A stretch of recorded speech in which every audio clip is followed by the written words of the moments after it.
He never imagined the day would come when the woman he once dismissed would rise to power in a courtroom backed by a billionaire's bottomless resources.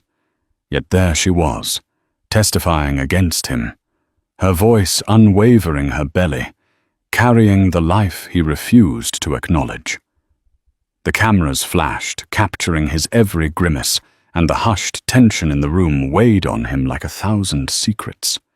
He'd spent years building his empire, silencing dissent, paying off problems, but this time money couldn't buy his way out. Everything he thought he knew was about to be turned upside down in front of the world. Andrew Fitzgerald prided himself on self-reliance. At 35, he was the epitome of success, or so he believed. Raised in a modest household in Cincinnati, Ohio, he had fought tooth and nail to climb the corporate ladder. His father, Robert Fitzgerald, had worked the assembly line at a local factory for 4 decades, while his mother, Patricia, juggled 2 part-time jobs to help support their 3 children. Andrew often recalled how his siblings, Lisa and Michael, scoffed when he announced his ambitions to become a millionaire by age 30. They found it hard to believe that their baby brother would ever break the Fitzgerald cycle of paycheck-to-paycheck living. But Andrew was different. He devoured every book on business and finance. He could get his hands on titles by Warren Buffett, Bill Gates, and other titans of industry. When he wasn't studying, he was out making connections, cold-calling potential mentors, pestering them for advice. Ambition blazed in his eyes, setting him apart from his family who just wanted stability. Andrew wanted more than stability. He wanted wealth and power. After graduating top of his class at the University of Chicago's Booth School of Business, Andrew landed a job at Linden Capital, one of Chicago's most cutthroat hedge funds. His relentless work ethic and knack for spotting profitable trends in emerging markets earned him quick promotions. By the time he was 30, he had indeed made his first $1 million, surpassing even his own lofty goal. But Andrew wasn't satisfied. With every promotion came a bigger bonus, and with every dollar he earned, his hunger grew. He saw his bank account as a scoreboard, proof that he was winning at life. He crossed paths with Charlotte Madison, a freelance journalist, at a charity gala hosted by the philanthropic wing of the Bill and Melinda Gates Foundation. The event had been abuzz with Chicago's most notable business leaders. Andrew, always eager to network, struck up conversations that might lead to new deals. Charlotte had been there on assignment for a small media outlet. She was investigating the reality behind the philanthropic facades of corporate elites, attempting to discover if their charitable acts were genuine or simply polished PR stunts. Andrew first caught her eye as he navigated the room with cool confidence. Tall, well-dressed, and bearing the practiced smile of someone who thrived in social settings, he was impossible to ignore. Charlotte, by contrast, was a quiet observer, tucking herself in the corner's notebook in hand, a glass of wine untouched on the table beside her. She took notes on the clusters of powerful individuals. She noticed Andrew's easy banter with figures like Mark Cuban, who attended as a guest speaker, and a cameo appearance by famed investor Ray Dalio, who teased Andrew about their friendly rivalries in the market. When Andrew finally approached Charlotte, he recognized her from a fleeting mention in an article he had read. Intrigued, he asked about her work. Charlotte's eyes lit up as she explained her passion for uncovering hidden stories, the ones that big money often tried to bury. She found Andrew's sharp wit engaging, even if there was a streak of arrogance in how he talked about the philanthropic game. She was the first person in a long time who didn't fawn over his money or success. There was an electricity between them that neither could ignore. They exchanged business cards. A week later, Andrew invited Charlotte to dinner at one of Chicago's most exclusive restaurants, letting her pick his brain for her article. The night ended with them lingering on a quiet street corner, the tension crackling. Against all professional judgment, Charlotte found herself drawn to him. For Andrew, it was a welcome break from the monotony of dating women who only saw him as a meal ticket or a career boost. Little did Andrew know that this meeting would set into motion a series of events that would later haunt him. Their attraction was undeniable, but so were the glaring differences in how they viewed the world. They lived in separate realities. Andrew in a lofty tower built by hedge fund millions. Charlotte in a modest Chicago apartment, scraping by on freelance checks. Yet for a moment, none of that mattered. They were pulled together by curiosity, the novelty of connecting with someone whose mind worked differently, whose experiences could shed new light on old perspectives. The relationship moved fast. Too fast. Within weeks, they were spending nights in each other's homes, bonding over midnight hot chocolates and in-depth talks about global economics and journalism ethics. Andrew took Charlotte to galas and introduced her to his well-connected colleagues, some of whom looked down on her for being just a journalist. Charlotte, never one to back down, held her ground, turning their scorn into a quiet triumph. Andrew found it exhilarating, someone who refused to be intimidated, who had enough self-confidence to stand toe-to-toe with his high-powered associates. Months passed, and the initial glow started to fade as their fundamental differences clashed. Charlotte felt uneasy about Andrew's unwavering loyalty to the corporate world. Andrew couldn't understand why Charlotte insisted on exposing corporate malfeasance. She was biting the hand that fed him. Arguments escalated, yet they always came back to each other, convinced that what they felt was stronger than the differences that threatened to tear them apart. They never spoke of children or the future, not concretely anyway. Andrew's world was built around quarterly results expansions and the next big acquisition. Charlotte's centered on the next big story, the next expose that could change a broken system. Neither was prepared for the news that would soon ripple through their lives and set the stage for a conflict more dramatic than either could have imagined. When Charlotte found out she was pregnant, her emotions ricocheted from shock to fear, to a strange, guarded excitement. She took a pregnancy test in the dim light of her bathroom, the white tile beneath her feet cold against her bare soles. The faint double line felt like a cosmic shift. She waited a week quietly, scheduling an appointment with a local clinic to confirm the result before breaking the news to Andrew. Andrew's initial reaction was more surprise than anger. He carefully removed his designer glasses, exhaled, and stared at Charlotte. He wasn't sure how he felt. In the world of high-stakes finance, everything was planned, strategic, mapped out. He had never mapped out fatherhood, at least not now. "I need time to think," he murmured, his eyes drifting to the skyline visible through the floor-to-ceiling windows of his penthouse. The shimmering lights of Chicago offered no answers. Charlotte's voice, trembling, replied, "I'm keeping this baby." She had already made up her mind.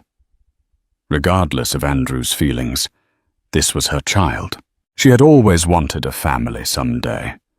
The timing wasn't ideal, but life rarely adhered to convenient timelines. Andrew said nothing at first. Days stretched into weeks, and Charlotte felt the wedge between them grow. Occasionally he would leave voicemails or texts. "We need to talk only to cancel at the last minute." When they did speak, their conversations were terse.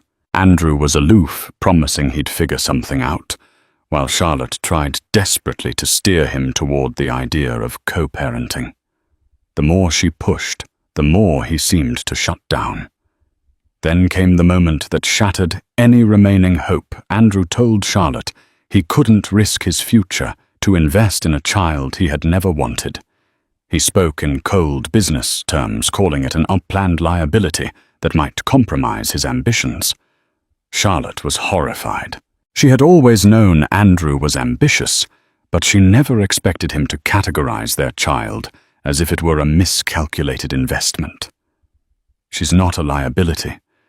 She's my child," Charlotte hissed, tears brimming in her eyes. She had a growing suspicion the baby was a girl, though it was too early for medical certainty. The maternal instinct inside her was blossoming while Andrew's paternal side refused to awaken. Andrew's final words before leaving her apartment that night echoed in her mind. "Don't expect me to foot the bill for your decision." It wasn't just rejection. It was a complete abdication of responsibility. Charlotte felt as if she'd been cast adrift, forced to survive in a storm of her own making. Yet a defiance lit within her. This was no longer about persuading Andrew. This was about standing up for herself and her unborn child. She vowed she would find a way, even if it meant walking away from him for good. But Andrew's betrayal wasn't the end. Fate had a twisted sense of humor. Just when Charlotte thought she'd endure the pregnancy alone, another figure entered her life, someone whose resources and influence would upend Andrew's carefully controlled existence. Charlotte's freelance assignments dried up faster than expected. News outlets were tightening their belts, cutting budgets and focusing on sensationalist stories rather than the investigative pieces she specialized in. To make ends meet, she reached out to her network, hoping for leads on any assignment that could cover her mounting medical bills. It was through a former colleague that she learned about a special project funded by a philanthropic group called the Tolford Initiative. Rumor had it that the group's major benefactor was none other than Felix Talford, a reclusive British billionaire known for sweeping philanthropic gestures and occasional dramatic court battles against large corporations. There were whispers Felix once collaborated with real estate mogul Donald Trump on a property deal, parted ways on bad terms, and then pivoted to philanthropic endeavors as a way to one-up his former associates. The rumor mill even suggested that Bill Gates himself had once tried to recruit Felix to join the Giving Pledge, but Felix had declined, stating he preferred action over pledges. Charlotte found the idea of working for a private philanthropic group intriguing. She'd still be writing potentially highlighting compelling human stories, but she wouldn't be battling for scraps from traditional media outlets. Despite her pregnancy, or perhaps because of it, she needed something stable. Her first meeting with Felix Talford was surreal.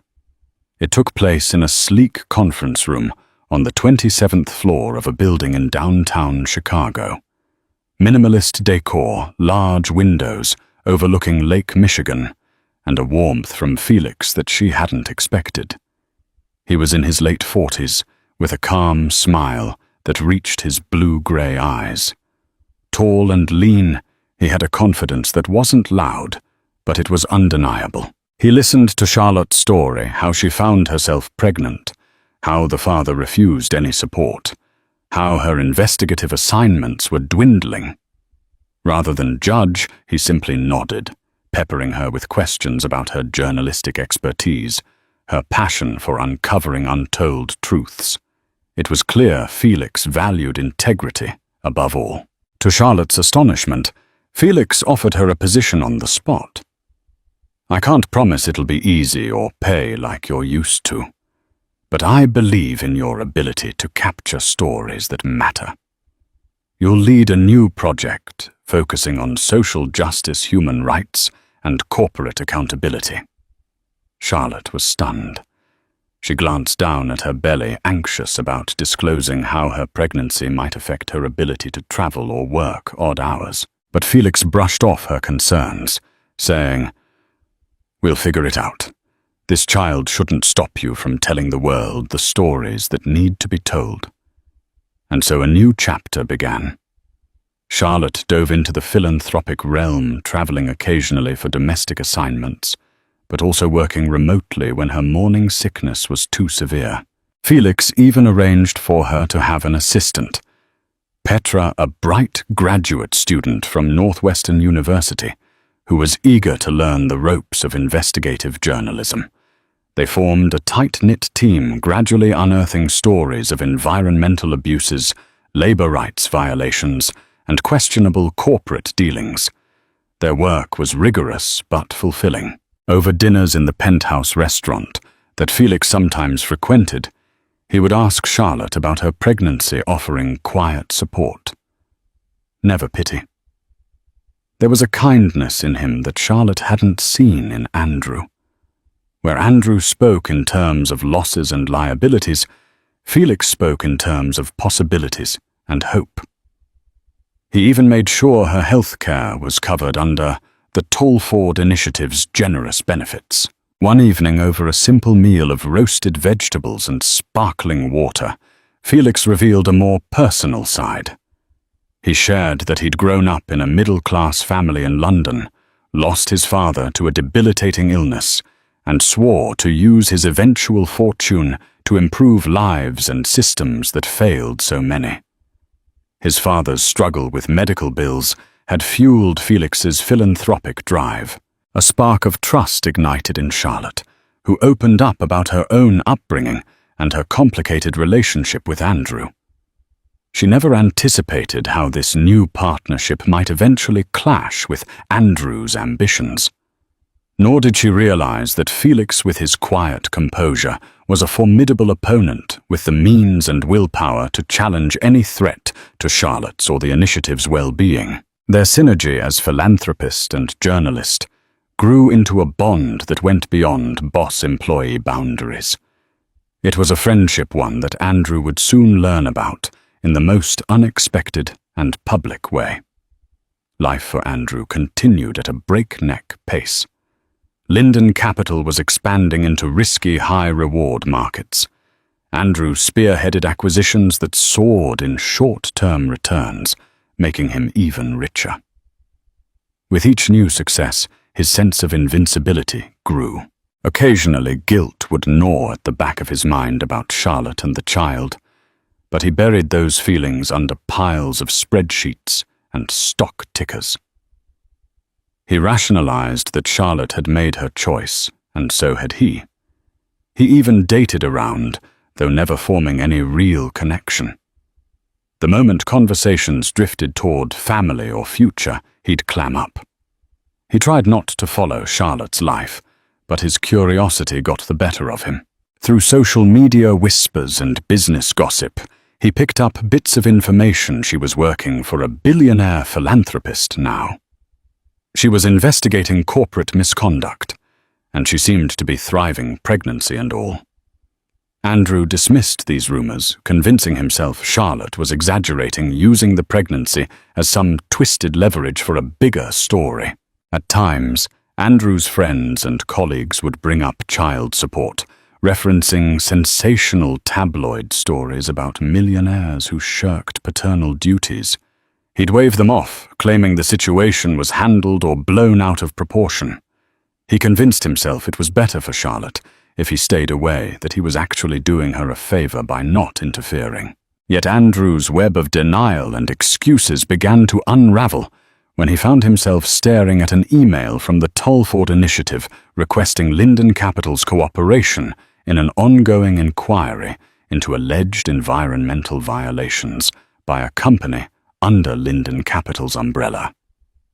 The subject read, "Urgent request for comment on Tolford Initiative investigative findings." Felix Tolford's name was at the bottom of the letter, as well as Charlotte's. Andrew felt a chill run down his spine. He read the letter 3 times, heart pounding. It seemed the Tolford Initiative was preparing to publish a damning report that could cost Linden Capital millions in fines, not to mention the PR nightmare. The email politely outlined alleged illegal dumping of toxic waste in low-income neighborhoods, part of a supply chain that Linden Capital had investments in. Andrew had a week to respond. Anger churned within him. Was Charlotte behind this? A quick phone call to one of his legal advisors confirmed the seriousness of the situation. The Tolford Initiative was known for thorough investigations. They rarely went public unless they had indisputable evidence. If Andrew couldn't kill the story, he'd have to mitigate it. What stung the most was knowing Charlotte's involvement. Had she orchestrated this to get back at him, Andrew wasn't sure if he was being paranoid. Still, the stakes couldn't be higher. He scrambled to convene an emergency meeting with Linden Capital's board. Some members suggested paying hush money to keep the Tolford Initiative quiet. Others suggested going on the offensive, discrediting Felix Tolford and Charlotte personally. Andrew, fueled by panic and betrayal, considered every possible angle. He found a perverse satisfaction in the idea of discrediting Charlotte, painting her as a bitter woman seeking revenge because he'd refused to fund her pregnancy. But rational minds in the boardroom cautioned that attacking a pregnant journalist, especially one backed by a well-respected billionaire, could backfire spectacularly. Andrew's nightmares intensified. He'd dream of swirling headlines, corporate tycoon's love child abandoned, while mother exposes his company's dirty secrets. He'd jolt awake, drenched in sweat, fumbling for his phone, scanning news feeds to see if the story had broken. In his few moments of clarity, he asked himself if this was karma for refusing to stand by Charlotte. Time was running out for him to respond to the Tolford Initiative's letter. He had no idea that the real bombshell would drop not in a carefully researched exposé, but in a courtroom drama that would rock his entire world.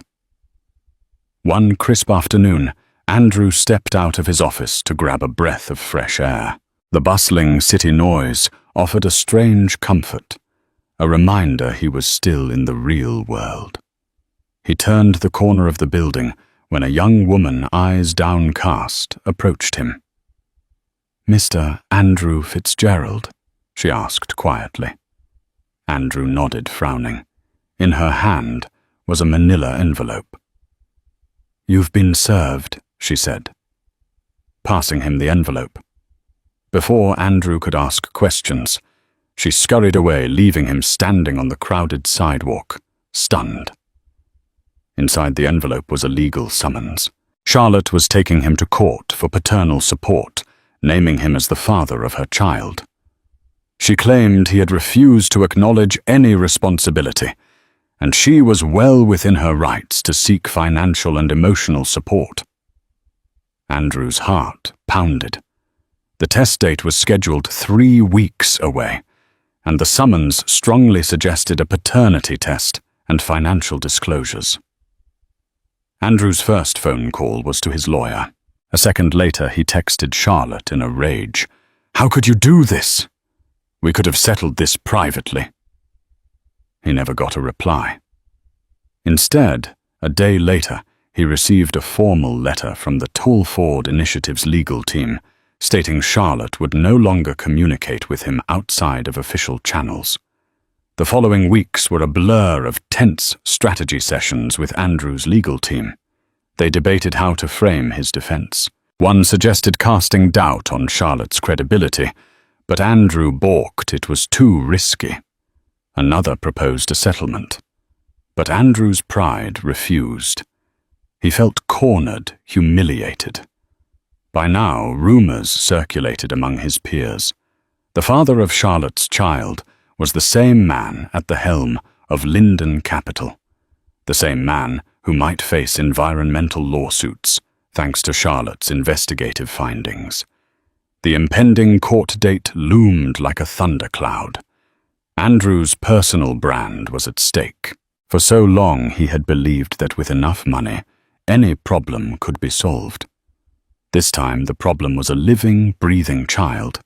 It was a moral and emotional issue he couldn't solve with the stroke of a pen.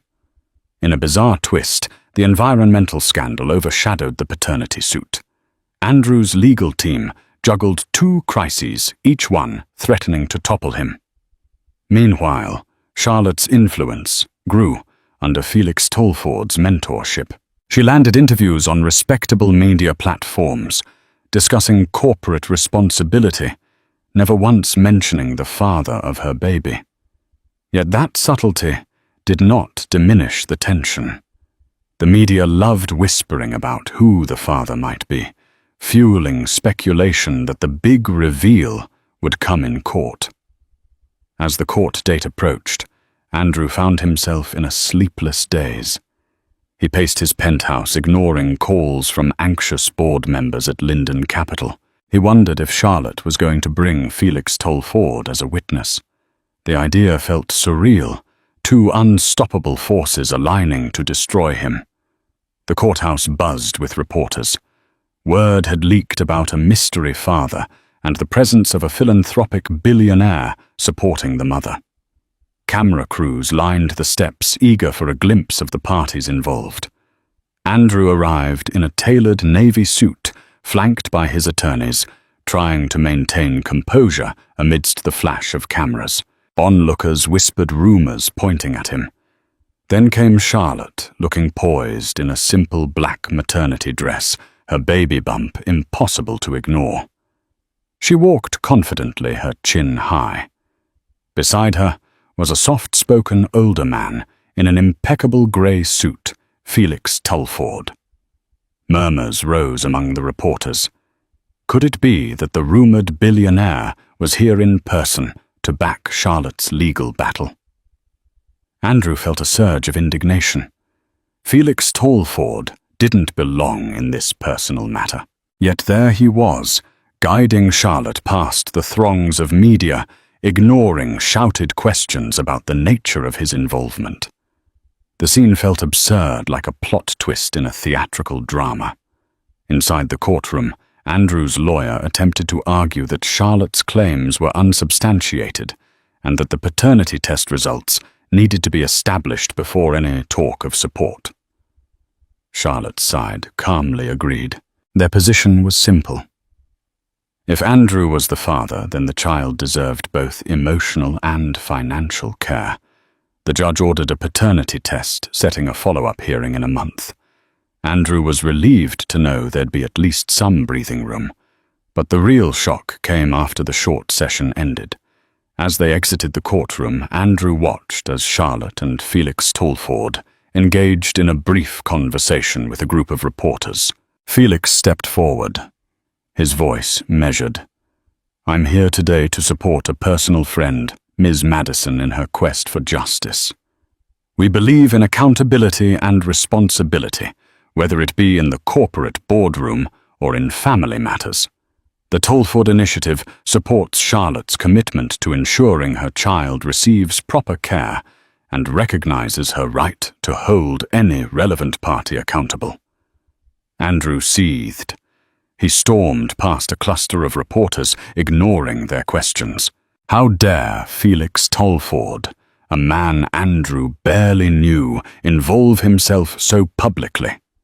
Andrew's face felt hot with rage. This wasn't a philanthropic drive. It was war. The next day, headlines screamed, "Billionaire backs pregnant journalist in paternity battle against hedge fund mogul." Social media was ablaze with comments. Some praised Charlotte for fighting for her rights, while others accused her of gold digging. The toxic swirl of online opinion battered Andrew, whose carefully crafted image of success and respectability was under siege. Yet amid the chaos, Andrew's soul cracked a little. For the first time, he wondered what kind of father he might be if he truly was the father. He tried to recall any flicker of excitement at the thought of a child, but all he felt was fear and resentment. He had built a life around measured risks and maximum gains. Fatherhood had never factored into his calculations. In the weeks leading up to the second hearing, Andrew took the paternity test. The wait for the results was excruciating each day, an interminable limbo. His lawyers kept him busy with depositions relating to the environmental scandal, which now had an official investigation launched by the state's Attorney General. The Tolford Initiative's report had been escalated to the authorities, further deepening Andrew's troubles. Finally, the day arrived. Andrew sat in a sterile conference room across from Charlotte Felix and their legal team. The court-appointed DNA specialist confirmed the test results. Andrew Fitzgerald was indeed the father. Andrew's stomach lurched. There was no longer room for denial. He gripped the arms of his chair, forcing himself to maintain composure. Charlotte's face was unreadable. Felix placed a supportive hand on her shoulder, a quiet gesture that spoke volumes. Andrew felt a flash of envy. He should have been the one comforting her, not some billionaire with philanthropic flair. Legal negotiations immediately took a new turn. Charlotte's attorneys demanded financial support for prenatal care hospital costs and ongoing child-rearing expenses once the baby was born. They also requested that Andrew set up a trust fund for the child's education. Andrew balked at the numbers. His lawyers countered with a lower offer. Charlotte's team refused to budge, pointing out that Andrew's net worth was more than capable of covering those expenses without breaking a sweat. Felix stood by Charlotte's side, silent but formidable. His presence alone was enough to tip the scales. Everyone in the room understood that if Andrew forced a brutal legal battle, Felix would spare no expense to protect Charlotte's interests. Andrew's lawyers privately advised him that the reputational damage of a drawn-out fight would be astronomical. The story had gained national attention.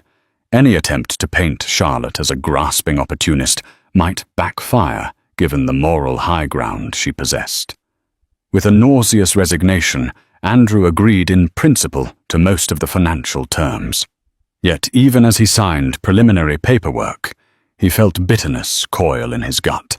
He was cornered, forced to pay for a child he never wanted by a woman who had soared to new heights under the wing of a billionaire rival. He blamed Charlotte, failing to recognize the child's innocence in the matter. That same day, Andrew returned to his penthouse, sank into his leather couch, and stared at the skyline. For the first time since he was a broke student in Cincinnati, Andrew felt powerless. No strategy, no cunning twist, no bribe could extricate him from this predicament without a cost. The looming environmental case only magnified his sense of entrapment. In the silent expanse of his living room, Andrew finally let the truth sink in. He would be a father. A child would soon exist who bore his genes. Everything he had built, all the achievements he prided himself on, now felt hollow. He had monetized every aspect of his life. Yet fatherhood refused to be monetized. It demanded something deeper. While the paternity case drew the media's attention, the environmental scandal roiled beneath the surface, threatening to erupt at any moment. The Talford Initiative had shared its findings with the Illinois Attorney General's office, sparking a formal investigation into Linden Capital's potential involvement in toxic dumping. Several of Andrew's top lieutenants were subpoenaed to testify. The board was livid, pressuring Andrew to find a quick resolution. Andrew's crisis managers recommended a public relations campaign. Highlight: Linden Capital's philanthropic efforts feature Andrew in a series of interviews where he portrayed himself as a misunderstood tycoon with a heart of gold. The attorneys, however, cautioned that any public statement could be used against him in court. Andrew was stuck in a tightrope walk between legal caution and reputational salvage. To make matters worse, there were whispers of a class action lawsuit forming, representing low-income communities affected by the pollution. The Talford Initiative was rumored to be offering organizational and financial support to the plaintiffs, though Felix never publicly confirmed it. Every day, Andrew woke up wondering if that would be the day he found himself named as a defendant. Amid this chaos, Andrew received a call from his mother, Patricia. She had seen the news, recognized Charlotte's name, and pieced together that she was carrying Andrew's baby. Patricia was a woman of simple values, having lived her entire life in modest means. She pleaded with Andrew to at least meet Charlotte face to face and show some compassion. She didn't care about legal battles or PR spin. She cared about her grandchild. Andrew brushed off her concerns, claiming he was handling it. Deep down, her words gnawed at him. He began to wonder what his father, hard-working, honorable Robert Fitzgerald, would think if he saw how Andrew was acting. The pang of guilt that followed threatened to unravel the wall of self-justification Andrew had built around himself. As the due date for Charlotte's baby approached, Andrew found himself increasingly isolated. Board members at Linden Capital distanced themselves either to shield their own reputations or to position themselves for a leadership coup if Andrew were forced out. His personal relationships were in tatters.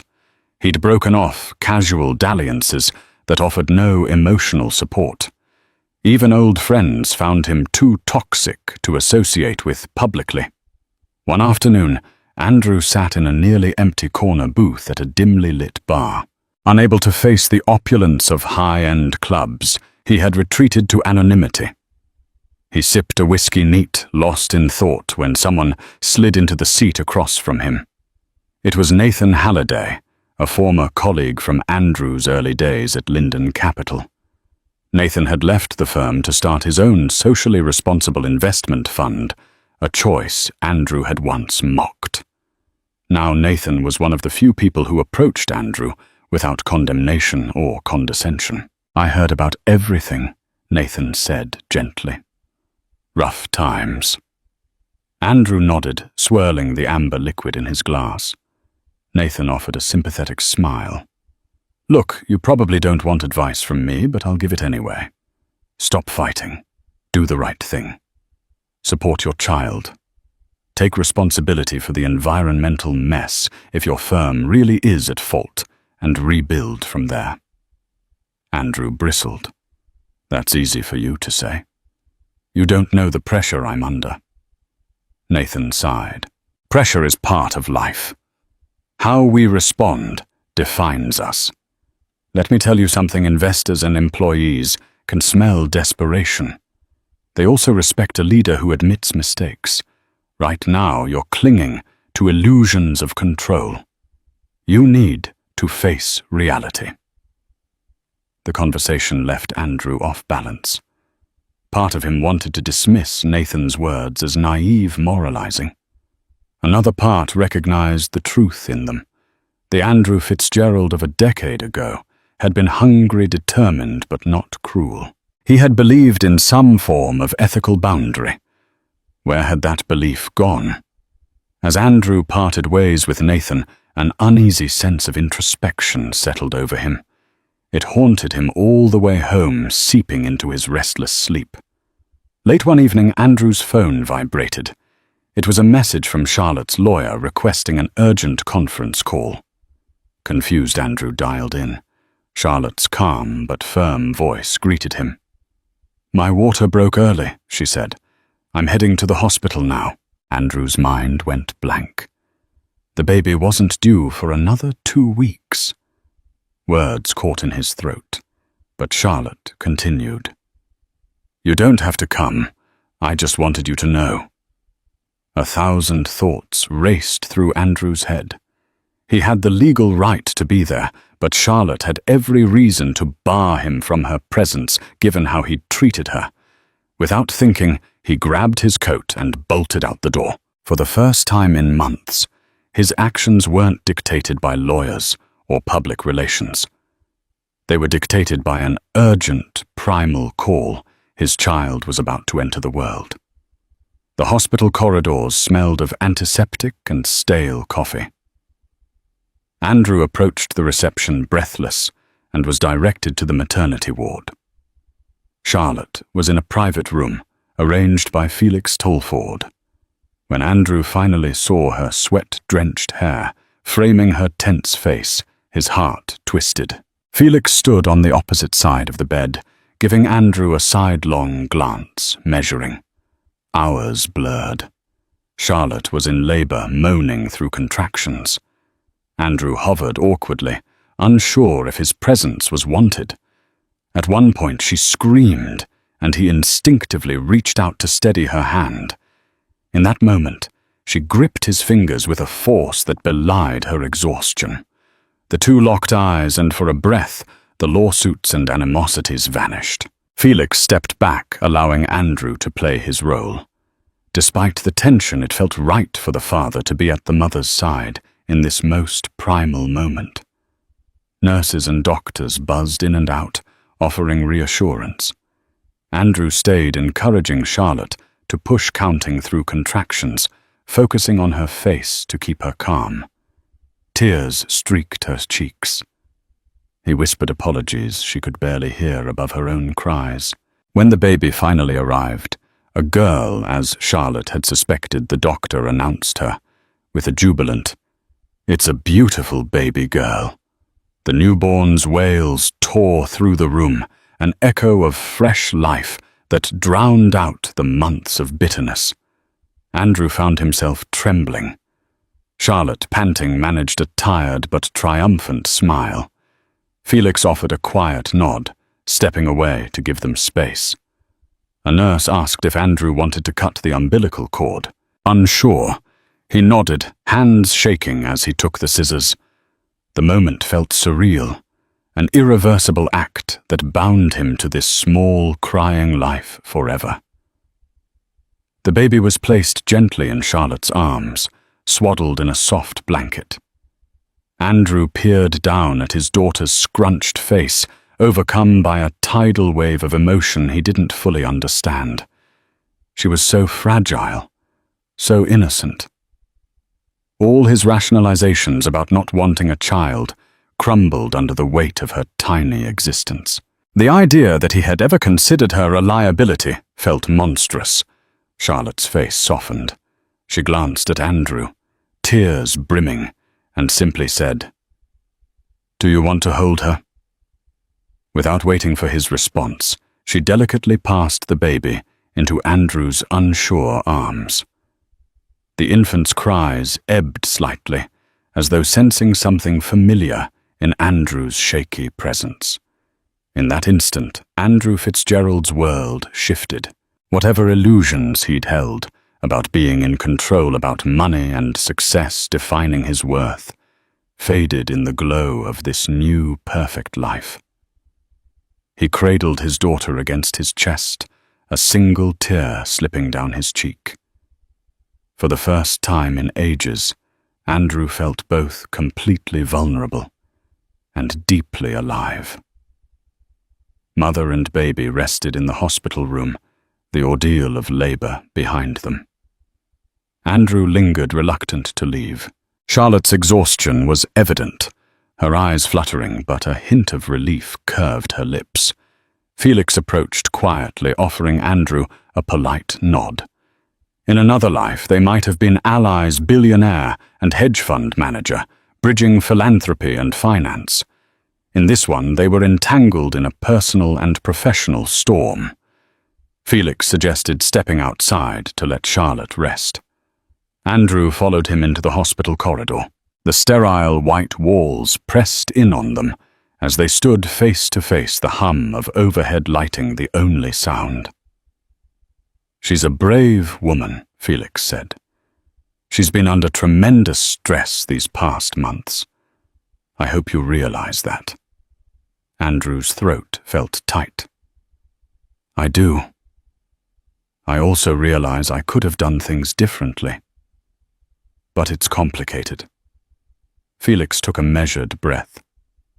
"It's only as complicated as you make it, Andrew. You have a child now. Whether or not you want to be in her life is your decision, but the law and morality demands that you support her. If you choose otherwise, I'll do everything in my power to ensure Charlotte and her daughter have the resources they need." Andrew tensed. "Is that a threat?" "A promise," Felix replied calmly. I won't apologize for protecting them. But I'd rather see you rise to the occasion. Perhaps this can be a turning point for both your personal life and your business practices." Before Andrew could respond, a nurse informed them that Charlotte needed some rest and that visiting hours were over. Felix shook Andrew's hand in a surprisingly cordial gesture. Andrew lingered a moment, peering through the glass at his newborn daughter in the neonatal viewing area. He felt something akin to awe, overshadowed by dread at the tidal wave of responsibility. Charlotte named the baby Emily Madison Fitzgerald. She gave the father's last name to Emily, even though she was within her right to name her otherwise. When Andrew first heard the name, it stirred conflicting emotions: gratitude that Charlotte acknowledged his role, and a paralyzing fear that he was ill-equipped to be anyone's father. Over the ensuing weeks, Andrew visited the hospital sporadically, always battling the swirl of paparazzi who hoped to capture the deadbeat dad turned doting father. He told himself it was to keep up appearances, but in truth, each time he held Emily, he felt a glimmer of paternal instinct he couldn't deny. Meanwhile, at Linden Capital, the board grew restless. The Attorney General's office moved closer to filing charges. Some shareholders were threatening a revolt, demanding Andrew's resignation to salvage what was left of the company's reputation. The tension came to a head when Andrew realized he couldn't focus. His priorities were shifting against his will. He found himself wanting to see Emily rather than attend board meetings. One day, Andrew snapped at a board member who criticized him for letting his personal issues overshadow the firm's objectives. Standing at the head of a long, polished table, Andrew glared around the room and said, "I won't deny I have personal responsibilities, but I'm also the CEO. If anyone has a problem with that, they can leave." A few did walk out, spooking the others. Andrew felt a wave of frustration. He left the building, ignoring the questions from anxious employees. On a whim, he decided to drive to Charlotte's apartment, a modest place in a quiet neighborhood on Chicago's North Side. He found her sitting in a small living room, Emily asleep in a bassinet. Charlotte's face was still tired, but the soft radiance of motherhood glowed around her. Andrew hesitated at the door, fumbling with an apology. She quietly let him in, inviting him to see the baby. Emily stirred, and Andrew gently lifted her, cradling her carefully. For the first time in his life, Andrew Fitzgerald felt he was exactly where he needed to be. That tender moment was shattered when Andrew's phone buzzed. He glanced at the screen, an urgent message from one of his senior executives. "Subject line, we have a problem." Andrew excused himself, stepping into the hallway to take the call. The board had voted to temporarily remove him from critical decision-making, citing distractions and potential legal entanglements. Andrew felt betrayed and enraged, but in the background he could hear Emily fussing and Charlotte's soothing voice. It was a fork in the road. Should he fight tooth and nail to keep control of the company and quell these crises? Or should he embrace fatherhood, face accountability, and rebuild from a place of integrity? Andrew ended the call, returning to find Charlotte watching him with an unreadable expression. She didn't say a word, but her eyes asked the question, "Who are you going to be?" "Andrew." The environmental case advanced swiftly. Key executives at Linden Capital were indicted, and the media feasted on the scandal. Andrew found himself named in the suit, alleged to have had knowledge of the toxic dumping, though whether he had actively participated was still under investigation. Share prices plummeted. Investors demanded accountability. Andrew's lawyers strategized a defense that might lay blame on lower-tier managers. They claimed Andrew had been kept in the dark, but damning emails surfaced, including at least two, in which Andrew's name was in the CC line referencing Project Greywater, the code name for dumping. It was unclear if Andrew had ever read them, but his name was there, a black mark in the eyes of the public. Public outrage skyrocketed. Protesters rallied outside Linden Capital's doors, brandishing signs about corporate greed and environmental justice. Felony charges were floated by the Attorney General's office, though it was uncertain if they would stick to Andrew himself. In an attempt to salvage the firm, the board demanded Andrew step down at least temporarily. Resisting might mean the entire company collapsed, leading to thousands of layoffs. Andrew fought tears of frustration alone in his office, the city skyline mocking him. He thought about Emily, the life he'd brought into this world. He had wanted success at any cost, but now the cost was too steep. In a final board meeting, Andrew conceded. He announced he would step aside as CEO, taking leave to deal with personal matters and cooperate with the investigation. In a tense, solemn vote, the board accepted his resignation. Andrew walked out a box of personal items in his arms, past employees who avoided eye contact. The empire he had built was no longer his. For a while, Andrew retreated from public life, holed up in his penthouse, uncertain of his next move. The fear of criminal charges loomed through his lawyers indicated a plea deal might be possible if he cooperated fully. Andrew spent hours pacing his mind, drifting to Emily's face. One morning he gathered the courage to call Charlotte.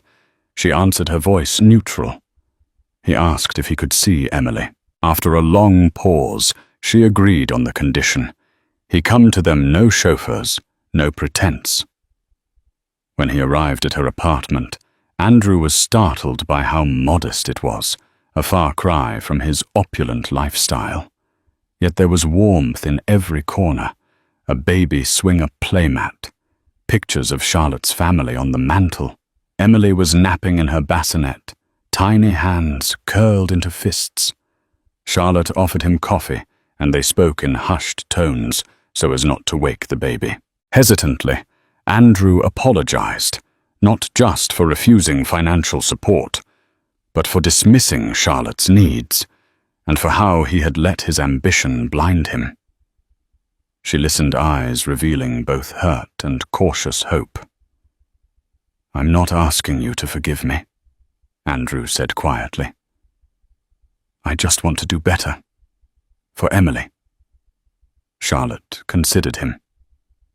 "Emily deserves a father who will show up, not just financially, but emotionally." Andrew nodded, tears pricking his eyes. "I'm ready to try." Over the following weeks, Andrew took small steps toward rebuilding a relationship with Charlotte and forging a bond with Emily. He changed diapers badly at first, learned how to rock Emily to sleep, and discovered the odd delight of hearing her coo. Every giggle felt like redemption. Every crying fit a lesson in patience he desperately needed. Felix Tolford remained in the background, cordial but watchful.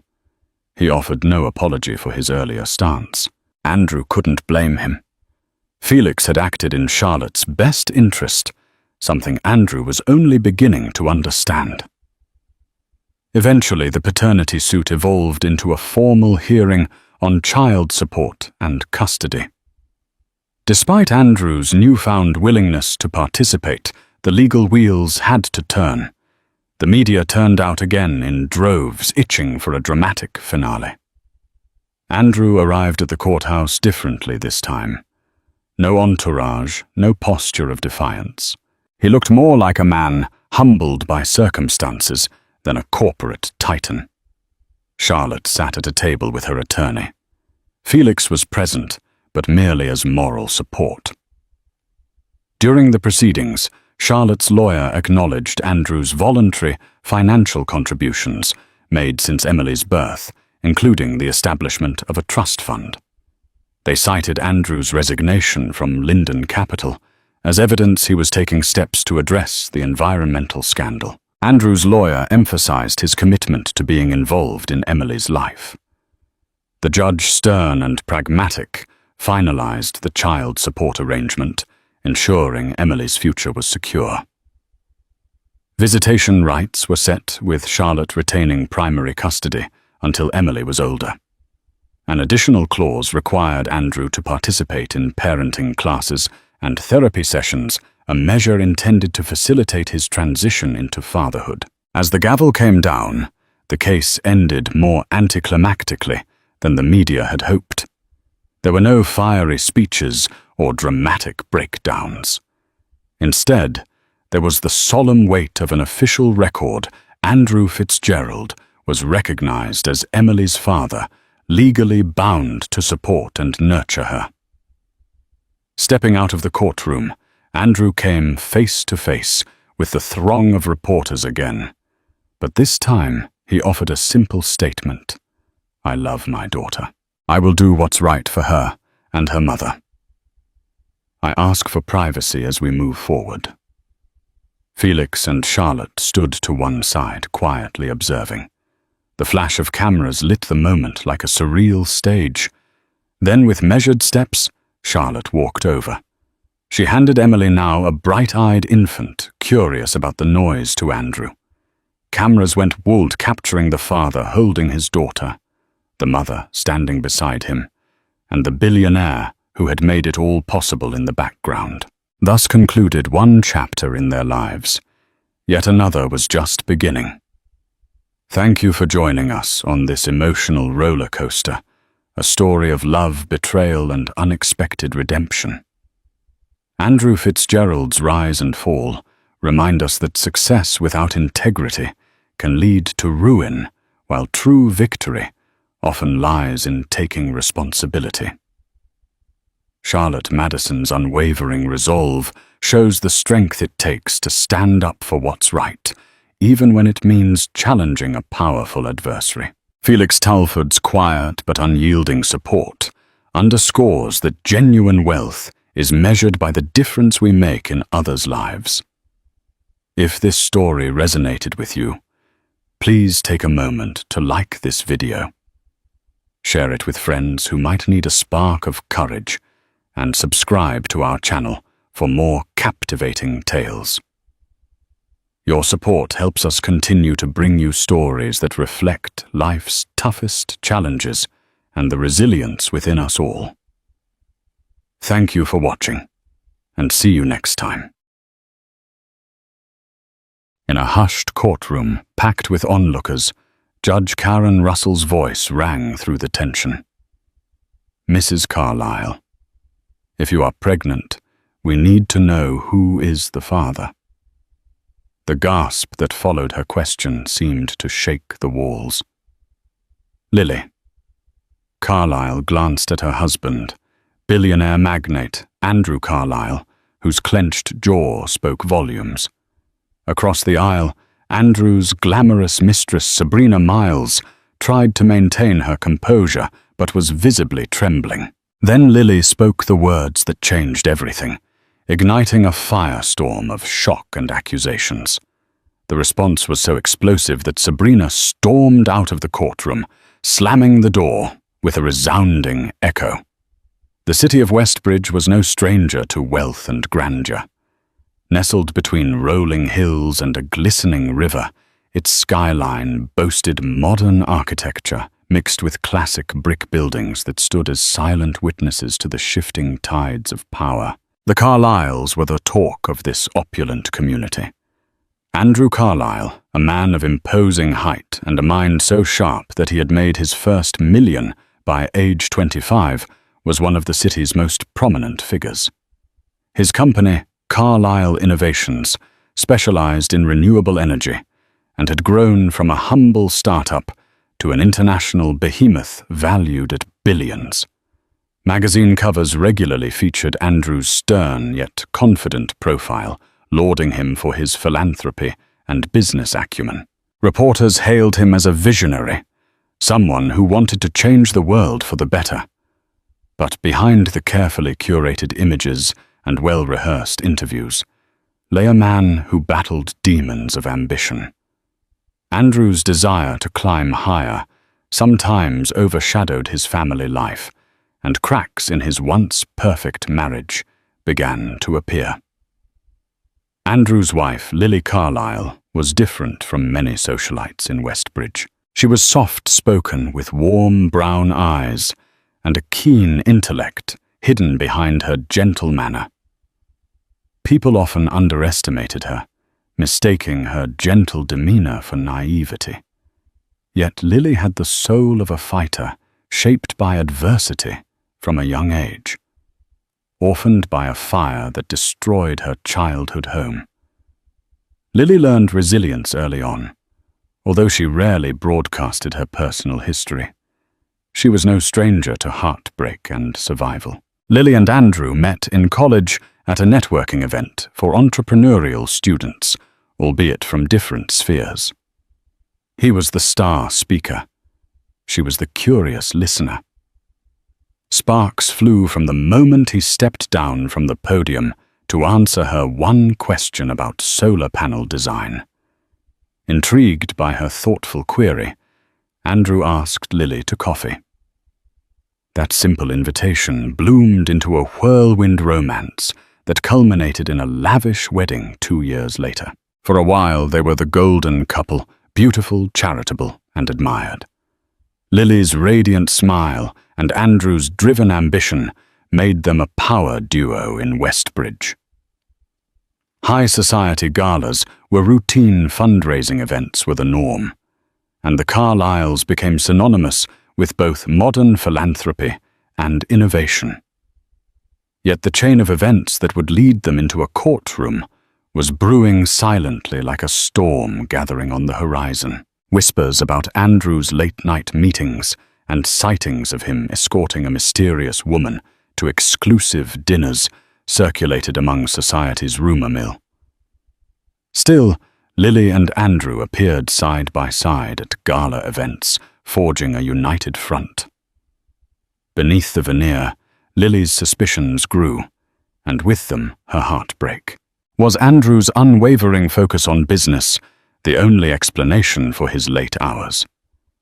Why was there often a faint trace of perfume on his lapel that wasn't hers? And when Lily discovered she was pregnant, instead of a moment of celebration, she felt her heart squeeze with worry. Those worries would soon manifest as an outright scandal culminating in the courthouse, with everyone seated, the camera flashes firing away, and Judge Karen Russell looking on with eyes that had seen it all. Sabrina Miles was a name that came out of nowhere, yet ascended quickly in the social circles of Westbridge. A well-known social media influencer, she prided herself on flaunting designer clothes, flashing selfies with A-list celebrities, and posting about her exclusive nights at top restaurants. Her tall, lithe figure and platinum blonde hair turned heads at every gathering, and her Instagram feed reflected a life of unending glamour. Where she came from was a mystery. Some said she grew up in Chicago's suburbs. Others claimed she was an heiress who had run away from home. One rumor even suggested she was dating a minor European royal before moving to Westbridge. Regardless, Sabrina arrived on the scene with fanfare wooing the city's elite with a mesmerizing combination of charm and brazenness. Andrew first met Sabrina during a networking gala for renewable energy investors, sponsored by his own company. She had managed to secure an invitation, presumably by calling in favors from influential people who enjoyed her social media endorsements. While speaking with potential backers about expanding Carlyle innovations, Andrew noticed Sabrina from across the room. She stood out like a bright star, wearing a figure-hugging gown that left little to the imagination. Sabrina caught his gaze and offered a flirtatious smile, a silent invitation that was hard to resist. What began as a casual conversation turned into a series of friendly meetings. Andrew convinced himself that Sabrina was a savvy influencer who could help promote Carlisle Innovations' eco-friendly campaigns. Sabrina, for her part, appeared genuinely interested in the cause, though whether it was a genuine interest or a well-rehearsed act remained to be seen. The boundary between business and personal quickly blurred. Whispered phone calls, texts at odd hours, and scheduled lunches that extended into private dinners became routine. Andrew, who had always prided himself on control, found himself ensnared. Perhaps it was the thrill of secrecy, or the flattery of a younger, attractive woman who hung on his every word. Maybe it was the pressure at home, the sense that Lily had grown distant, though in reality Lily was only distant because Andrew was rarely present. Eventually, it evolved into a full-blown affair. Sabrina relished the attention and gifts, diamonds, lavish getaways, and posh apartments. Andrew, with his deep pockets, was more than capable of indulging her. He assuaged any guilt by telling himself Lily was preoccupied with her own philanthropic endeavors. He never thought Lily suspected anything. But Lily was no fool. She had begun to piece things together, the puzzle shaping into a picture that left her heart broken. Being pregnant only added to her emotional turmoil. She hesitated to confront Andrew, hoping that her suspicions might be wrong, that the perfume scent on his collar had been a coincidence, that the dinner receipts were merely business. The official reveal happened during an investors' conference in New York City. Photographers captured Andrew and Sabrina leaving a 5-star hotel, his hand lingering on her waist in a way that suggested far more than a professional relationship. Gossip columns pounced, and soon enough Lily could no longer ignore the truth. Yet the affair was only the beginning of the betrayal. Sabrina's role in this saga would evolve in ways none of them anticipated, leading them all to the courthouse, where secrets would be laid bare and illusions shattered. Lily Carlisle grew up trusting her instincts. Raised in a modest neighborhood until her parents' tragic death, she had developed a sixth sense for subtle changes in people's behavior. She used that sense now more than ever, especially when it came to Andrew. She first noticed his unusual late nights. Of course, Andrew had always worked long hours, but once their business empire stabilized, he promised to cut back. Instead, Lily found herself alone in their sprawling mansion day after day, night after night. He'd claim it was urgent investor meetings or the dreaded phrase, "I need to meet with a client to finalize a deal." Sabrina's name came up in half-forgotten phone conversations, overheard through closed doors. Lily's heart raced each time she picked up on that faint mention. She tried to remind herself she had no proof until she stumbled upon an email thread in Andrew's personal inbox.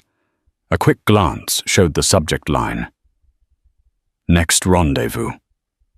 The words stung like a slap. The realization gnawed at her. She was pregnant, anticipating a moment of unity and joy, hoping Andrew would come home early with flowers and an eagerness to share in their new chapter. Instead, she was confronted with secrecy and heartbreak. She weighed her options. Confront him. Confide in a friend. She chose the latter first, calling upon her best friend from college, Sophia Harris, a corporate lawyer with a compassionate ear. "I'm worried," Lily admitted over tea at a quaint cafe downtown. "Everything changed in the past few months. He's different, distant." Sophia eyed her friend with concern. "Have you talked to him about it?" "Directly?" Lily sighed.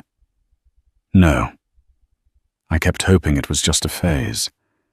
But I've found proof, if you can call it that." Sophia's jaw tightened. "You can't sit on this, Lily. If you're pregnant, you both need clarity and honesty." Lily nodded, tears brimming in her eyes. She felt the injustice of it all. She'd never asked for the billionaire lifestyle. She'd only wanted love and stability. She had devoted herself to Andrew's dream, supporting him through countless sleepless nights while his company grew. And now this. Her suspicions reached a crescendo when Andrew abruptly flew to Los Angeles under the guise of meeting Mark Cuban for a potential partnership. Lily, armed with her misgivings, discovered Sabrina's social media post from the same city, bragging about meeting an influential billionaire for a late-night soiree. The photos were cryptic, but Lily recognized the suite's decor, one she'd shared with Andrew many times on business trips. It was then Lily decided she would gather all the courage she had left and confront Andrew. She prayed that perhaps there was some misunderstanding, some logical explanation. Deep down, she feared the worst.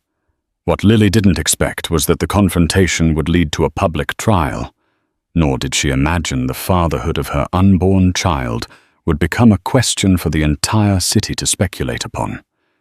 Yet suspicion had been planted, and the seeds would soon sprout into a scandal that no one in Westbridge could ignore. Lily waited until late into the evening when Andrew returned from his latest business dinner. The Carlisle mansion glowed with soft lighting, the classical music Lily had played earlier still lingering in the background. She sat in the living room, legs crossed, hands gripping her teacup so tightly that her knuckles whitened. Andrew walked in, loosening his tie, oblivious at first to the tension that thickened the air. "You're still up," he said, his voice betraying a note of guilt. Lily didn't answer right away, instead setting down her cup with a delicate clink. Andrew froze. Her gaze was unrelenting, direct, quiet fury beneath controlled composure. "Andrew," she began, her voice quivering just a bit. "We need to talk." He sensed the gravity in her tone. He placed his briefcase down and slowly approached. "What's this about?" "You know exactly what it's about," Lily countered. She rose, crossing the room to stand face to face with him. The silence that followed felt like an eternity. Finally, she threw down a social media printout, Sabrina's post from Los Angeles. "Recognize this hotel suite. Looks familiar, doesn't it?" Andrew's eyes darted from the paper to Lily. In that moment, he knew he was caught. "Lily, I can explain." She gave a bitter laugh. "Can you? Because I've watched you lie to me for weeks, maybe months. I can't do this anymore, Andrew." Andrew ran a hand through his hair, searching for the right words. "I didn't want to hurt you. I swear. It just happened. It was a moment of weakness. A moment." Lily's voice cracked. "This was more than a moment. Don't you dare reduce it to that. The dinners, the trips, and now she's flaunting your affair online." He tried to approach Lily, but she stepped back, tears filling her eyes.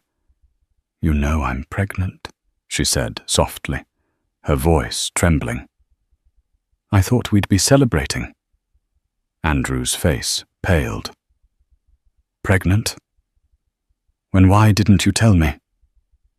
She turned away, hugging herself. "I wanted us to have a moment of joy. But you were never around, always busy with these business trips.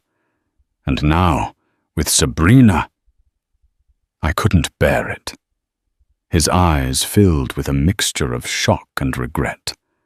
Andrew reached out tentatively, but Lily pulled away.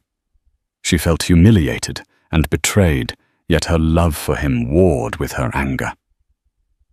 "Please, Lily," Andrew pleaded. "Let's figure this out." "All those times I needed you," she murmured, "and you were with her. How could you do this?" Andrew bowed his head. "I'm sorry, Lily. I never wanted to hurt you." But the apology fell flat. Lily inhaled sharply, tears streaming down her cheeks. "I'm going to stay with Sophia tonight. I need some space." As she walked out the door, Andrew felt a cold dread creep up his spine. He had once believed he could manage the situation, juggle a mistress, and maintain his marriage. However, in that one confrontation, he understood just how profoundly he had underestimated the storm that was coming. Word of the Carlisle scandal broke faster than Andrew could have anticipated. Westbridge's tabloids seized on the story. Billionaire caught in love triangle. The photo of Andrew and Sabrina leaving a hotel together made the front page of the Westbridge Gazette. Online forums buzzed with speculation. Did Lily Carlisle know? Would the couple divorce? Who was truly at fault? Andrew found himself inundated by calls, journalists hounding him for statements, anxious investors questioning his stability, and business partners unsure of what this scandal meant for Carlisle Innovations. The weight of it all threatened to crush him. Meanwhile, Lily sought solace at Sophia's apartment. The supportive friend offered more than just a shoulder to cry on. Sophia was also a savvy lawyer. If you consider a divorce, Sophia said, you need to think about what that means for you, the baby, and your share of the marital assets. You've devoted a lot of your life to Andrew's dream. Lily pressed a hand to her temple, her head throbbing. I've never cared about the money, but I do care about how this affects our child. Sophia nodded. Then we need to ensure that your rights and your child's rights are protected. Andrew is a billionaire. He can afford an army of attorneys if this goes sour. Lily's heart ached. Despite the betrayal, she wasn't ready to go nuclear. Andrew was still her husband, and they were expecting a child.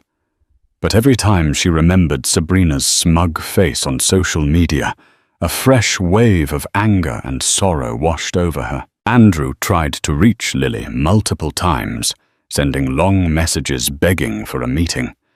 Lily relented once, allowing him to visit Sophia's apartment. Seated on the couch, Andrew looked worn out, his posture defeated in a way Lily had never seen before. I want to make this right, he said. I'll end things with Sabrina. It was a mistake you repeated for months, Lily interjected, voice heavy with hurt. Andrew paused, swallowing hard. Yes, I was selfish. I never stopped loving you, Lily. I don't want to lose you or our baby. Her eyes narrowed. And what if she's pregnant? The tabloids have been having a field day with that rumor. Andrew shook his head. She's not. That's just speculation. Sabrina's furious that I've cut her off, so she's pulling whatever strings she can to stay relevant in the media.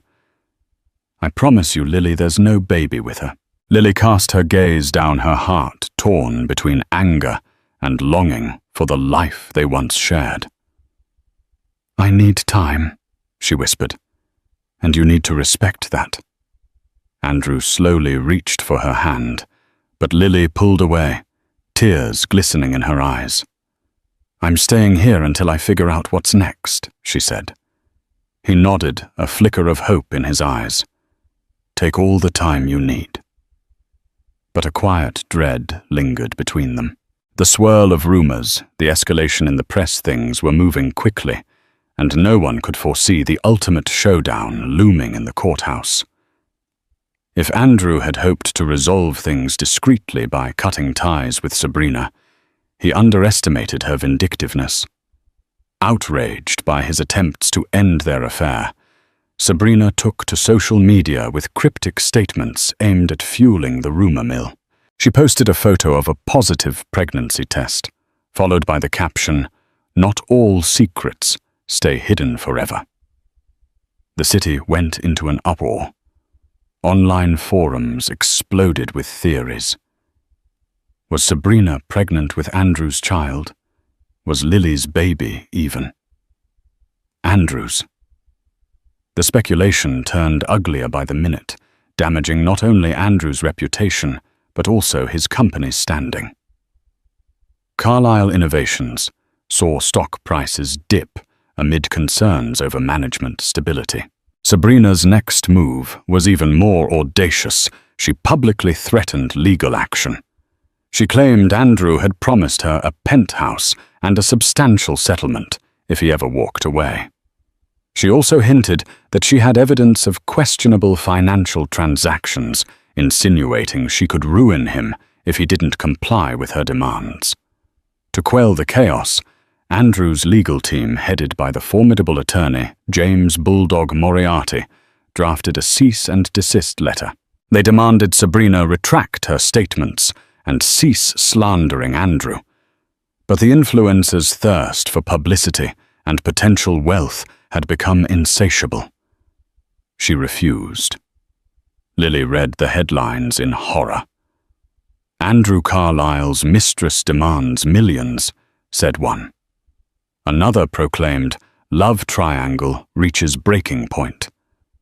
She thought of the unborn child she carried and how all this noise could affect her future. The stress weighed on her more heavily each day, and she found it increasingly hard to eat or sleep well. Sophia tried to reassure her.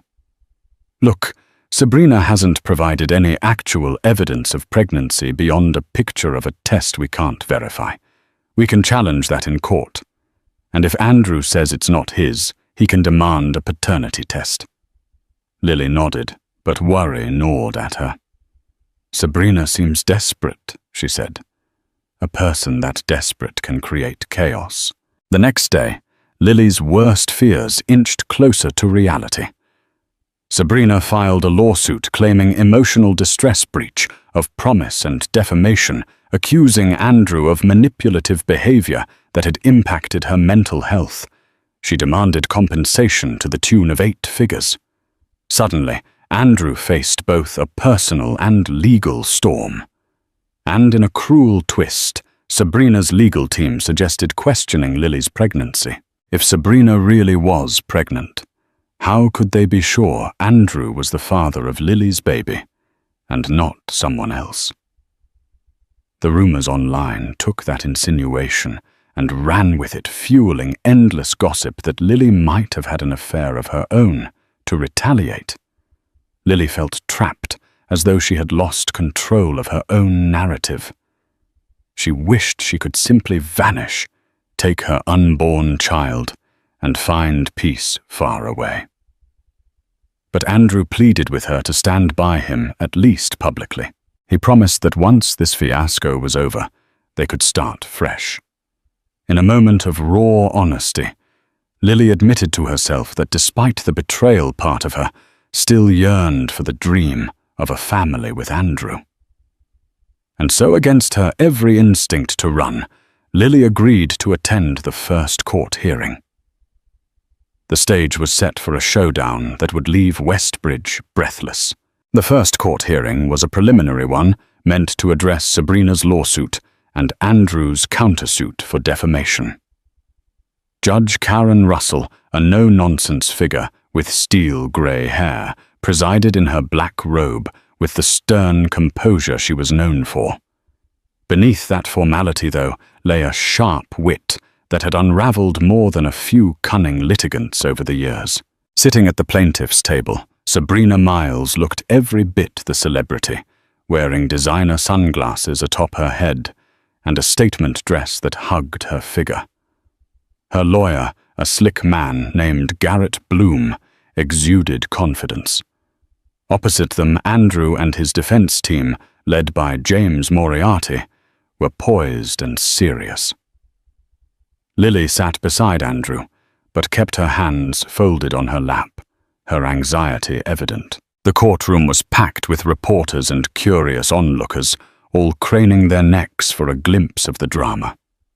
The hum of whispered conversations fell silent when Judge Russell took her seat and banged the gavel. She surveyed the parties before her. "This is case number 2384, Sabrina Miles var Andrew Carlyle, and Andrew Carlyle var Sabrina Miles. Let's keep this civil, folks. Sabrina's attorney stood launching into a performance worthy of daytime television. Your Honor, my client has been deceived and manipulated. Mr. Carlyle not only promised her financial support, but also engaged in conduct that deeply harmed her emotional well-being. He used his power and influence to lure her into an affair, only to discard her. Sabrina dabbed theatrically at her eyes with a tissue as camera shutters clicked. Andrew's jaw tightened. Lily glanced away, her stomach churning. When it was Moriarty's turn, he spoke calmly. Your Honor, the claims are baseless. Ms. Miles is engaged in a campaign to extort money from my client. She has offered no concrete evidence of pregnancy beyond an unverified photo.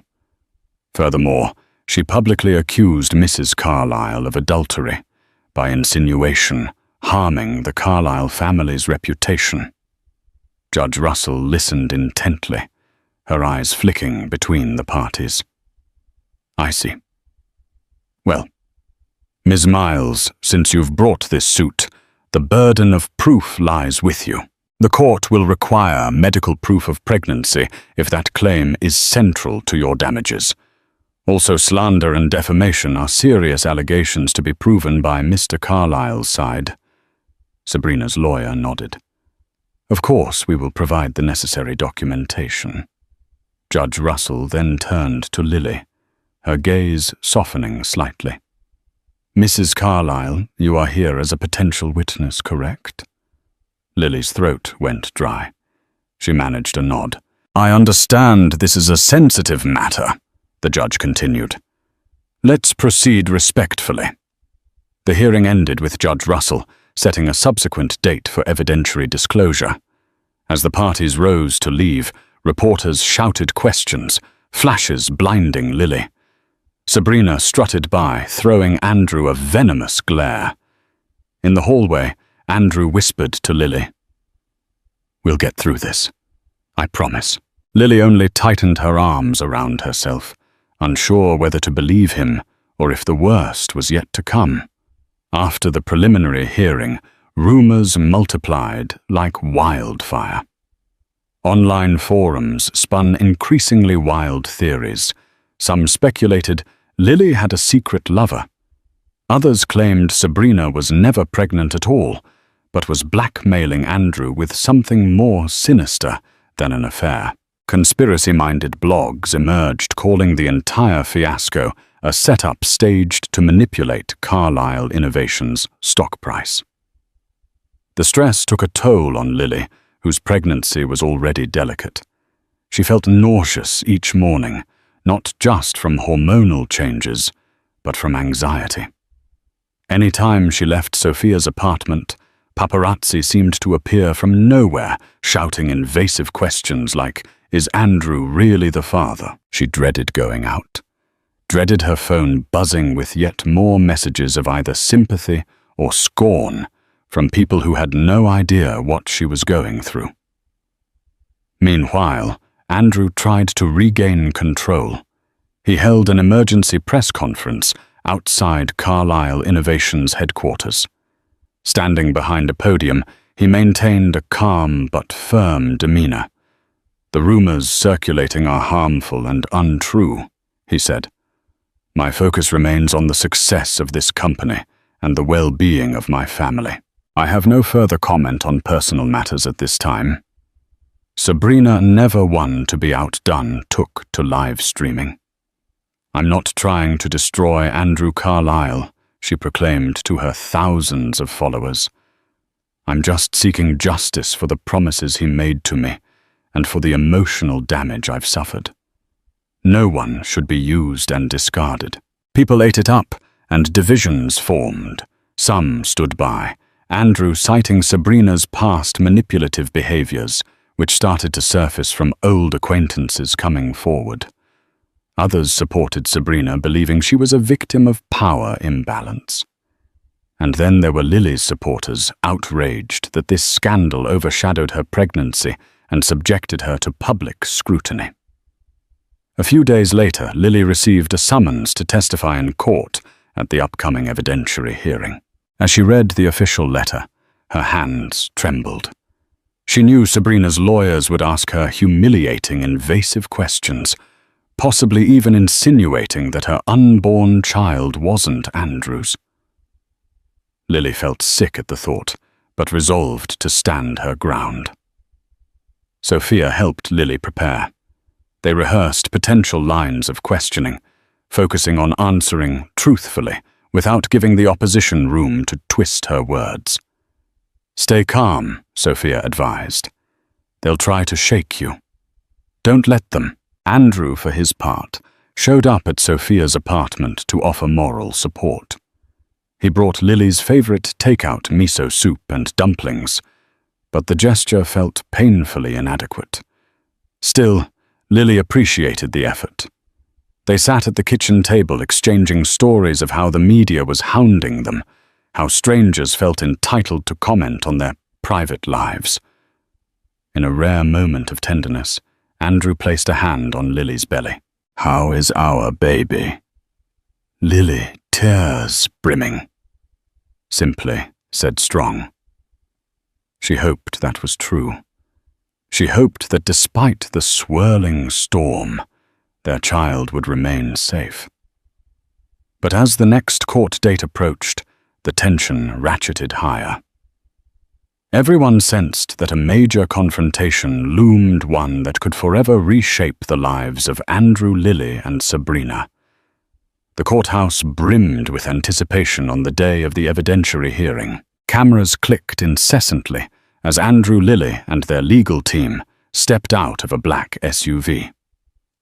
Sabrina arrived moments later, enveloped by a group of supporters holding signs that read, "Justice for Sabrina."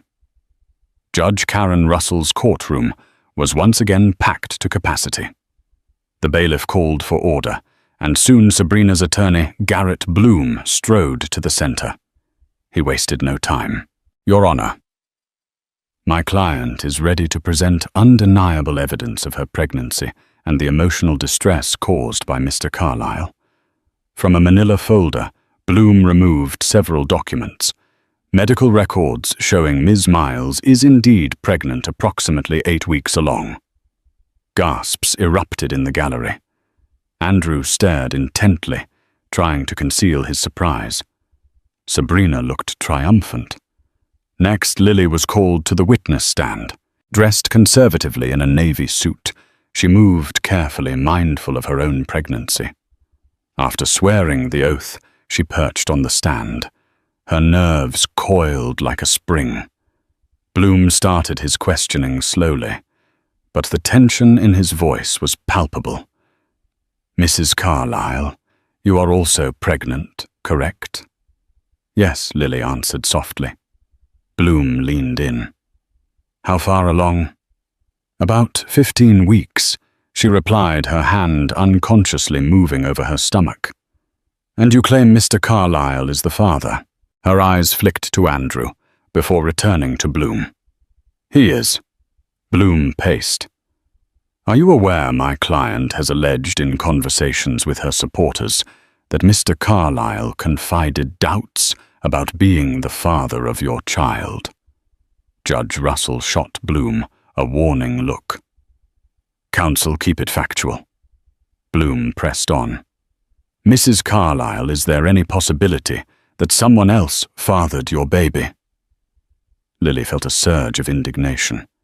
"Absolutely not," she said firmly. "Interesting," Bloom drawled, "because Ms. Miles has messages from Mr. Carlyle, messages in which he suggests you had become emotionally distant and that you were possibly seeing someone else." In that moment, Andrew's head jerked up. He mouthed, "That's a lie." But Bloom continued. He produced screenshots, lines of text, allegedly from Andrew to Sabrina. Tears pricked at Lily's eyes as she scanned the paper. She recognized Andrew's style of texting, but it was possible the messages had been doctored. She looked to Andrew, her gaze pleading. "I never wrote that," Andrew said, standing impulsively. "I have no idea where those messages came from." Judge Russell banged the gavel. "Order," she barked. "Sit down, Mr. Carlyle. You will have a chance to refute." Lily's breath caught in her throat. The entire courtroom watched, waiting for her response. She lifted her chin, finding a sliver of courage. "Your Honor, I am certain Andrew Carlyle is the father of my child. Any suggestion otherwise is baseless." The judge nodded, studying Lily's sincerity. "We'll note that." Bloom then wrapped up with an insinuation. "So you deny any extramarital activities of your own?" "Noted. But you can't speak for Mr. Carlyle, who it seems has been doubting you behind your back." Lily bit her lip, trembling with the effort to maintain composure. The question of paternity hovered like a dark cloud, fueling the tabloid's thirst for more. Andrew's attorney rose to cross-examine Sabrina next, and everyone leaned forward, sensing that the real fireworks were about to begin. When it was finally Andrew's lawyer, James Moriarty's turn, he wasted no time confronting Sabrina. She sauntered up to the stand, flipping her blonde hair confidently, but the moment Moriarty began, her composure showed signs of crackings. "Miles Moriarty said you claim Andrew Carlyle promised you a penthouse and a generous settlement. Did you record such a promise? Have a signed document?" She hesitated, eyes flicking away. "He told me verbally. We were intimate at the time, so no, I didn't record it." Moriarty pressed on, and this alleged conversation took place when exactly Sabrina shifted in her seat. It was multiple times across different trips. Last month in LA, for instance. Moriarty pounced. "Last month, you say? Would this be before or after you announced your pregnancy to him?" Sabrina faltered. He found out later." "Right," Moriarty said. "And you have medical records indicating you're approximately 8 weeks pregnant." "Correct?" Sabrina nodded. 8 weeks ago from today. Places conception around the time Mr. Carlyle was." Moriarty paused for dramatic effect. "Out of the country, at a conference in Tokyo, with known investor Mark Cuban." A startled murmur rippled through the courtroom. Sabrina looked rattled. "He wasn't in Tokyo the entire time. He flew to Tokyo after seeing me." Moriarty arched a brow. "So you claim. But flight records which we have here show Mr. Carlyle's private jet left the US on Sunday and returned on the following Saturday. That entire week you were posting pictures in Miami." Judge Russell turned her sharp gaze on Sabrina. "Miss Miles, can you clarify these inconsistencies?" Sabrina's eyes darted around. She seemed to be losing control of the narrative. He must have visited me before or after. I might have gotten the dates mixed up. The point is, he was with me intimately." Moriarty flipped to another set of documents. "Let's move on. Your lawsuit claims emotional distress, but you continued to correspond with Mr. Carlyle, requesting gifts. Isn't that correct?" Sabrina's face flushed red. "Well, we had a complicated relationship." A hush fell over the room as Moriarty took a step back. "Your Honor, the defense believes Ms. Miles fabricated parts of her claims. We request that Ms. Miles undergo a paternity test once her pregnancy is far enough along for safe testing. If she refuses, we believe her lawsuit should be dismissed." Judge Russell nodded thoughtfully. "I'll consider that request." Suddenly, Sabrina's composure shattered. "This is a witch hunt," she spat, standing up. "Andrew never loved his wife. He told me himself." She whirled toward Lily. He's only with you for the image, for his precious reputation. Lily closed her eyes, trying to stay calm, as Sabrina's words stabbed at her insecurities. Then Moriarty struck one final blow. Ms. Miles, if the baby is proven not to be Mr. Carlyle's, do you concede this entire lawsuit is fraudulent? Sabrina's face contorted with rage. I'm done here, she hissed, ripping off her microphone. Ignoring the judge's calls to remain seated, she stormed out of the courtroom, her heels echoing angrily in the corridor. Reporters leapt from their seats, chasing after her in a cacophony of shouted questions and blinding camera flashes. Inside the courtroom, stunned silence reigned. Andrew reached for Lily's hand, but she kept her gaze forward, lost in the swirl of revelations.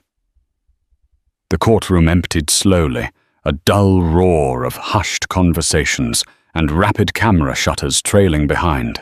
But Lily Carlyle moved like a ghost, numb to the noise, her hand resting protectively over her growing belly. The final blow of the gavel still echoed in her ears, though it had come hours earlier. Sabrina's exit, her furious shriek, her wild accusations, they replayed in Lily's mind like a cruel symphony that wouldn't end. Headlines exploded online within minutes. Mistress Storm's out as court demands. Paternity proof. Carlyle scandal takes dramatic turn. Pregnancy. Claim unravels. Lily kept her gaze forward as Andrew gently guided her past reporters, swarming the courthouse steps. Flashes exploded from all angles. Mrs. Carlyle, is it true the baby isn't his? One reporter shouted. Are you staying with your husband? Another asked. Sophia flanked Lily's other side, her expression fierce, one arm shielding Lily as they made their way to the waiting black SUV. The moment the car doors shut, Lily exhaled for the first time in what felt like hours. The silence inside the vehicle was a stark contrast to the media chaos outside. Andrew, seated beside her, risked a glance. You were incredible in there. Lily didn't respond immediately. Her eyes were fixed on the city skyline, speeding past the window. Only when they reached a red light did she speak. I wasn't trying to be incredible, Andrew. I was just trying to survive. He looked down at his hands, ashamed. I know I put you through hell, Sabrina. What she did today, it proves she was never after love. Just leverage. Lily finally turned to him, her voice low but cutting. You knew the type of woman she was. You chose her anyway. Andrew opened his mouth to speak, but closed it again, knowing she was right. Back at Sophia's apartment, Lily collapsed onto the couch, clutching a pillow to her chest. Her body ached, and her heart even more so. Andrew lingered in the doorway, unsure if he should stay. Do you want me to leave? He asked gently. Lily hesitated, then nodded. I think I need to be alone right now. He nodded solemnly. Call me if you need anything. Anything. She didn't look at him as he left. For the next few days, Lily stayed mostly indoors. The world outside was too loud, too invasive. Sophia brought her warm meals, ran interference with journalists, and turned off the TV when scandal headlines popped up. Lily tried to rest, but her dreams were fractured images of Sabrina, of courtroom cross-examinations of Andrew holding another woman. But the truth was now public. Sabrina's story had gaping holes, and Andrew's Tokyo alibi was airtight. Still, uncertainty lingered like soak after a fire. What if there was a sliver of chance that the dates lined up in Sabrina's favor? What if there had been one unaccounted day Sabrina wasn't helping matters? Her social media posts continued vague, poetic captions over black and white selfies. They only believe the one with the louder microphone. Or truth has many versions. I only told mine. It enraged Lily that Sabrina could still cast doubt, especially after her meltdown in court. But it also reminded Lily that lies had a way of outlasting the truth, especially when a scandal sold better than honesty. Eventually, Lily decided to return to the Carlisle mansion, not because she forgave Andrew, and not because she missed the opulence, but because she missed her space, her garden, her books, the nursery she had begun painting pale yellow before her world fell apart. She needed to reclaim something of her own. When she arrived, the staff greeted her with quiet respect. They seemed relieved to see her, though she noticed how they avoided eye contact when Andrew was mentioned. Andrew, true to his promise, gave her space. He moved into the guest wing and didn't press for conversation. Over quiet dinners, their words were few. She asked about the nursery wallpaper. He replied with updates on stock recovery and board meetings. Their interactions were polite, cautious. The old rhythm of their marriage was broken, replaced with something unsteady and unfamiliar. One evening, she found Andrew in the nursery, holding up a mobile shaped like stars and moons. "I wasn't sure which one you'd prefer," he said when she entered. Lily crossed the room and gently took the mobile from his hands. "This one's nice," she said softly. "It'll catch the light just right." He smiled faintly. "We'll make it beautiful. For the baby." Lily didn't respond, but she didn't walk away either. Then, just as the first fragile signs of peace emerged, a new letter arrived at court, summons this time addressed to Lily directly. The subject, paternity. "They're questioning the father of my baby now," Lily asked, staring at the paper, her voice shaking with disbelief. Sophia read it again. "It's a formality mostly. Sabrina's legal team filed it before the last hearing. It's being processed now, but they'll probably use it to twist public perception." Lily pressed a hand to her forehead. "So they want to put me on trial now?" Sophia reached for her hand. "No. We'll make it clear you've cooperated, that your testimony was honest. But you may have to appear again." Lily nodded slowly, her breath shallow. "I'm so tired, Sophia. I'm tired of proving what I already know." Across town, Andrew paced his office in silence. He had read the summons too. The thought of Lily being dragged back into court, into a pit of accusations she didn't deserve, lit a fire in him he hadn't felt in months. He picked up the phone. "James, we need to end this. I don't care what it takes. Get Sabrina to withdraw her claims. Threaten a countersuit. Freeze her assets. Leak the flight logs. I don't care. I won't let Lily go through this again." For the first time since the affair began, Andrew didn't just want to clean up the mess, he wanted to shield Lily from any further pain. He had already lost her trust, but he wouldn't let the world take away her dignity too. That night, as Lily stood in the garden watching the wind rustle the hedges, she whispered to the baby growing inside her. "You're not here yet," she murmured, "but you've already taught me what strength looks like." A war had been waged over her truth, and the next battle loomed. But she was still standing, and that, she reminded herself, mattered more than anything. The courthouse loomed once again, not as chaotic as before, but heavier with expectation. There were fewer photographers this time, but their presence was still keenly felt. They stood outside like wolves' lenses raised, ready to pounce on any hint of drama. Lily arrived dressed in a soft grey coat that flowed around her like armor.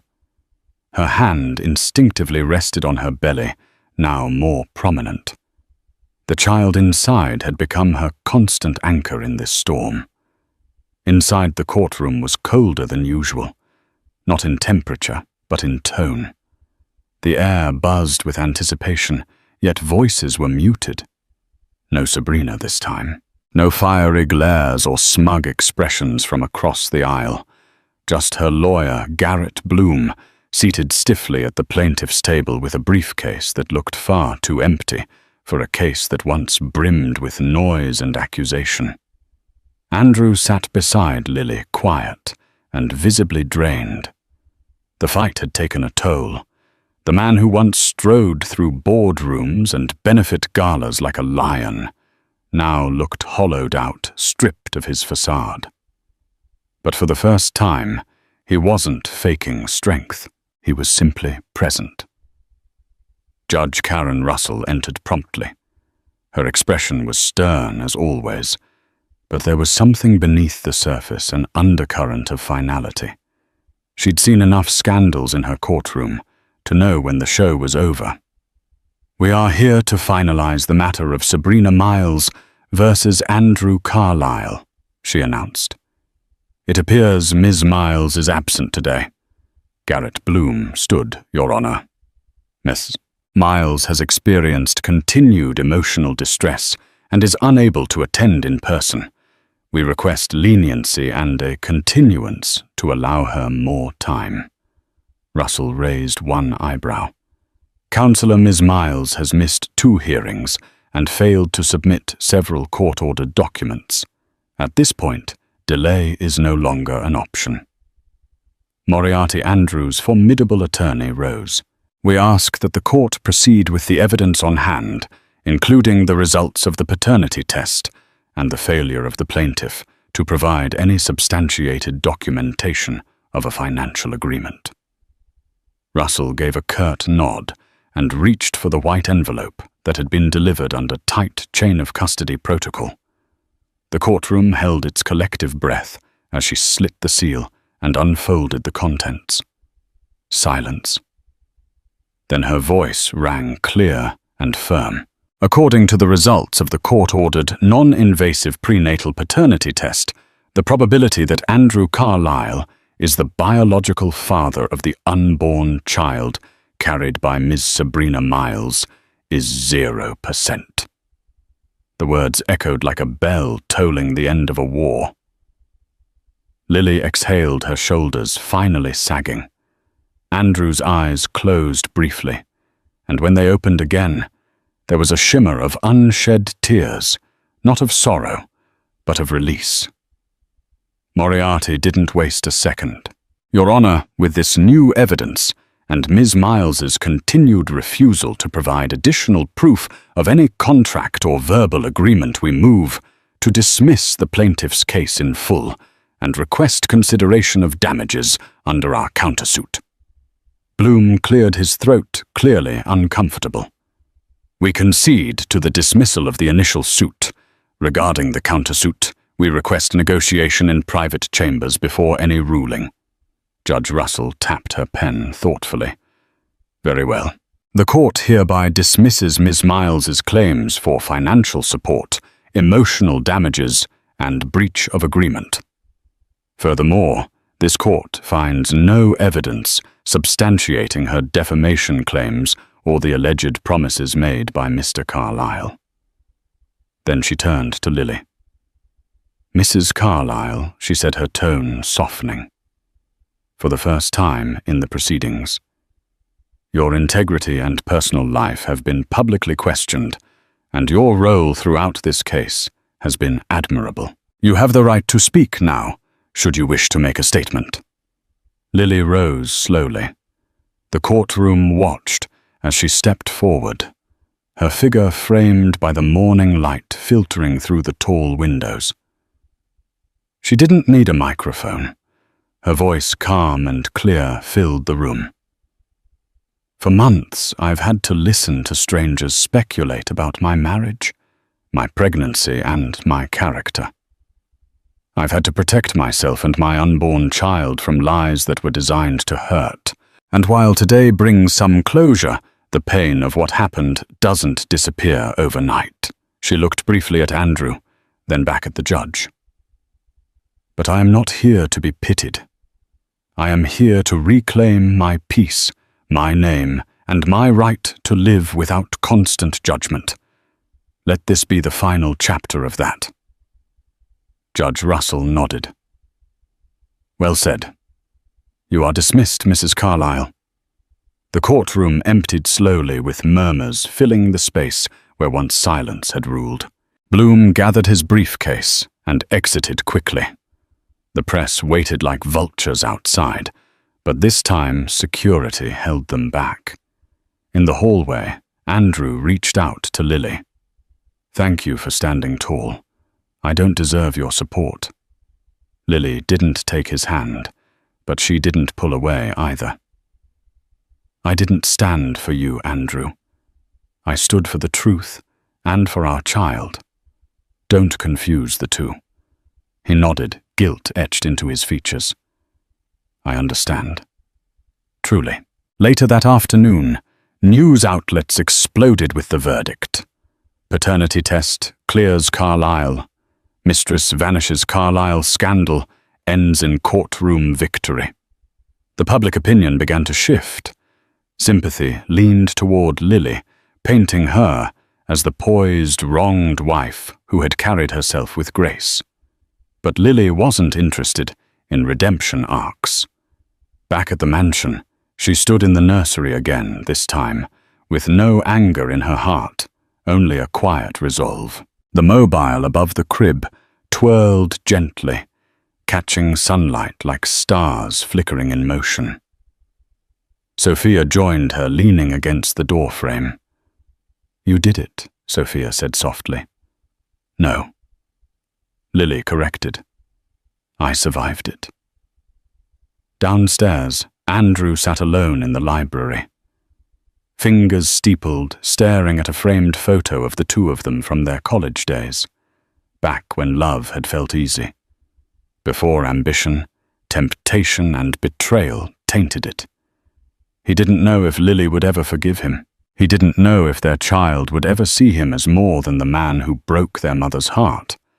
But he knew the lies were done, and healing, whatever it would look like, had to begin now. The news that Sabrina Miles had lied about Andrew Carlyle's paternity and was forced to drop her lawsuit spread quickly through Westbridge. In the days that followed, Sabrina vanished from the public eye, issuing only a brief apology post on her social media before disabling her accounts.